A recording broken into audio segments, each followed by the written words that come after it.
देवरानी, तुम तो 4 पैसे क्या कमाने लगी, हमें तो नौकरानी ही समझने लगी। आ गई महारानी नौकरी करके 4 पैसे क्या कमाती है, कुछ काम को हाथ ही नहीं लगाती है। हम दोनों हैं ना इसकी नौकरानी, जो इसको गर्मा गर्म खाना बना कर देंगी। इसने तो हम दोनों को नौकरानी ही समझ कर रखा है। तभी तो आकर कमरे में पसर जाती है और खाना बनने के बाद खाने के लिए आ जाती है। बड़ी बहू रवीना अपनी देवरानी रचना से बोली। रचना बोली, हाँ भाभी, देखो ना, इसके माँ बाप ने इसको बिल्कुल भी संस्कार नहीं दिए, तभी तो सिर्फ नौकरी पर ही जाना आता है। वरना संस्कार होते तो पहले घर के सारे काम निपटाती और बाद में ऑफिस जाती। रवीना बोली, कैसी संस्कारहीन देवरानी मिली है हमें। सच कह रही हो तुम, हमारे माता पिता ने हमें इतने अच्छे संस्कार दिए थे, तभी तो हम आज पूरा घर अच्छे से संभाल रही हैं। और एक ये है जो सुबह सवेरे नौकरी पर जाकर अपने आप को पता नहीं क्या समझती है। संस्कार होते तो हमारी तरह घर गृहस्थी संभालती, मगर न जाने क्या हो गया है आजकल की लड़कियों को। नौकरी करके समझती हैं कि घर के कामों से आज़ादी मिल जाएगी। ये सब संस्कारों का खेल है।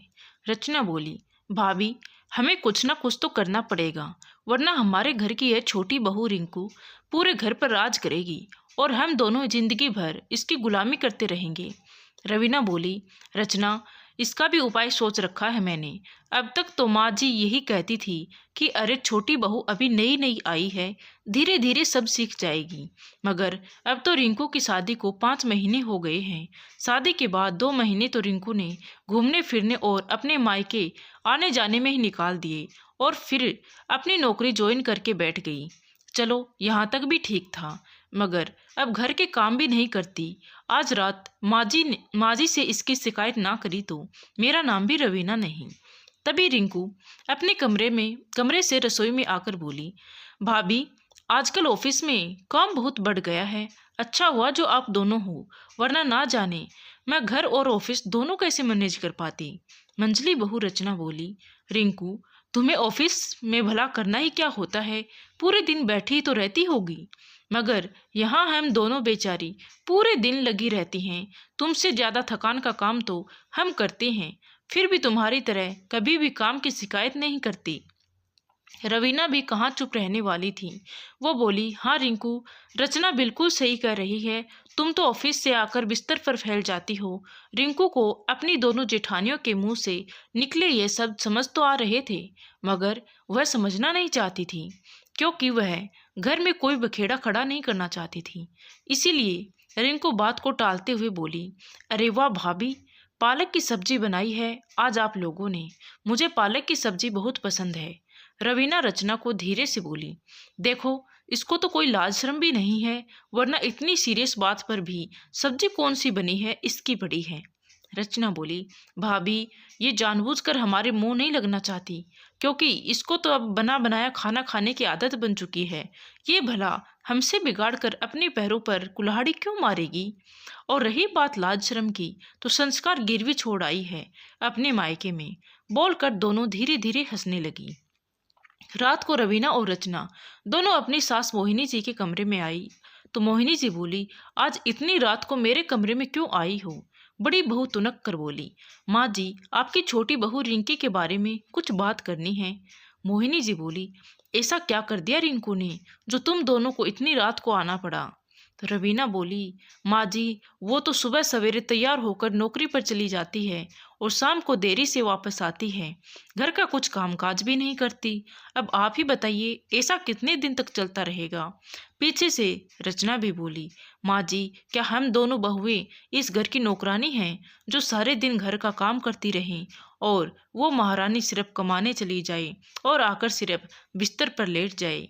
मोहिनी जी दोनों बहुओं की बात सुनकर बोली, तुम दोनों बिल्कुल फिक्र मत करो, उसकी अकल तो मैं ठिकाने लगाती हूँ।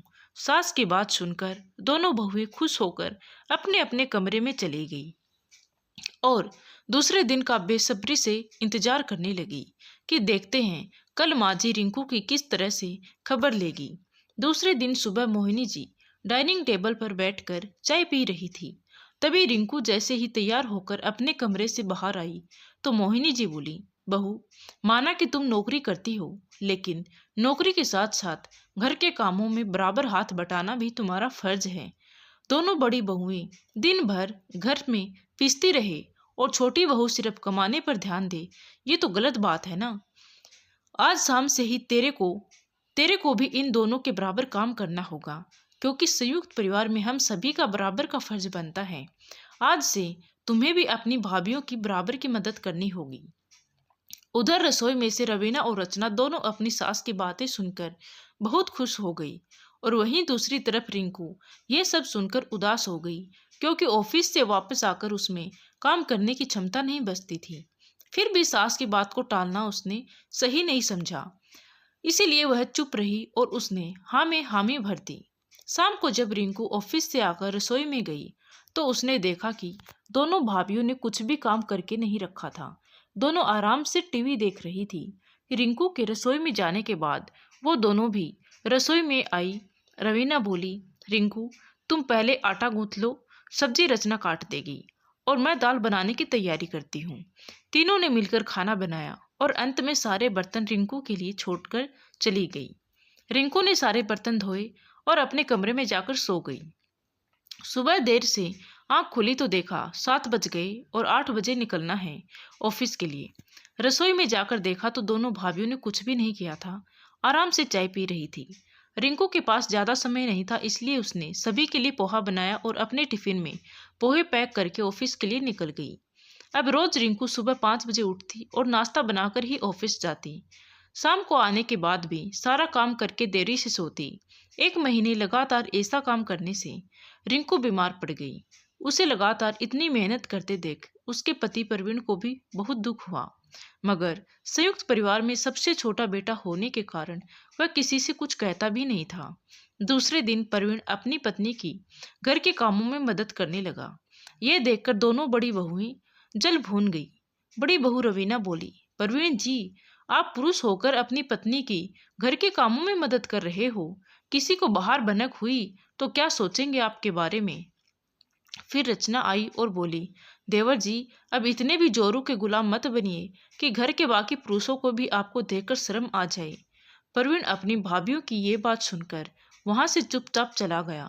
रात को जब रिंकू घर के सारे काम करके आई तो प्रवीण बोला, रिंकू तुम नौकरी छोड़ दो, क्योंकि ऑफिस और घर दोनों में तालमेल बैठाकर काम करना एक औरत के लिए बहुत मुश्किल होता है और मुझसे तुम्हारी यह हालत नहीं देखी जाती।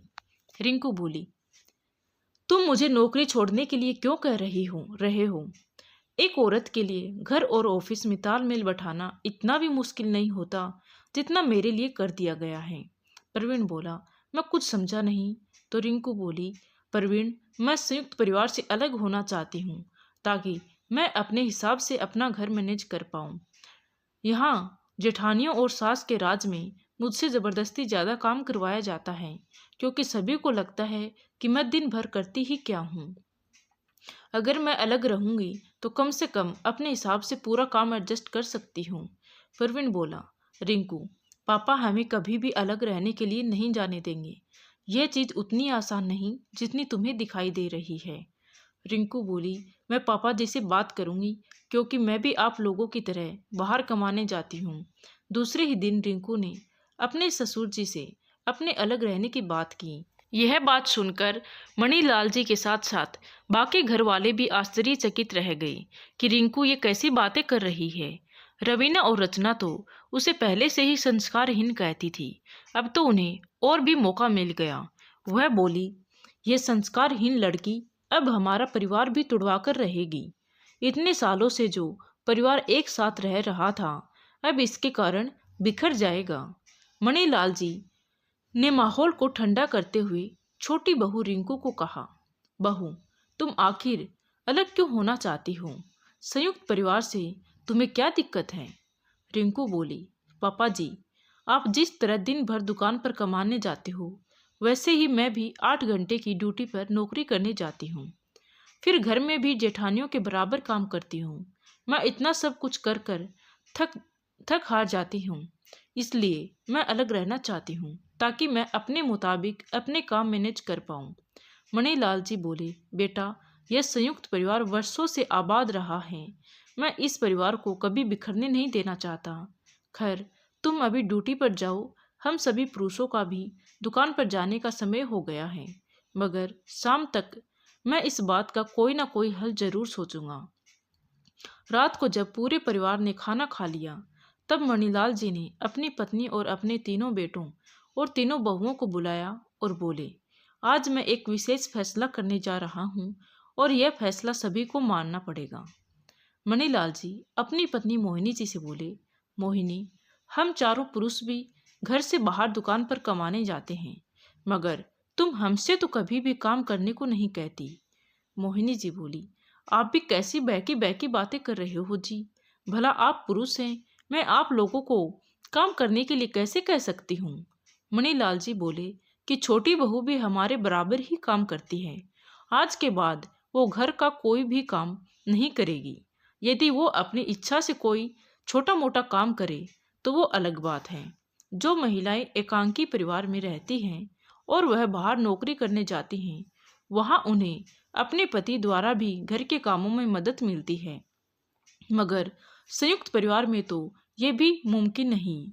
मंझली बहू रचना बोली, घर में कमाकर लाने से कोई स्त्री पुरुष नहीं हो जाती पापा जी, स्त्री तो स्त्री ही रहती है।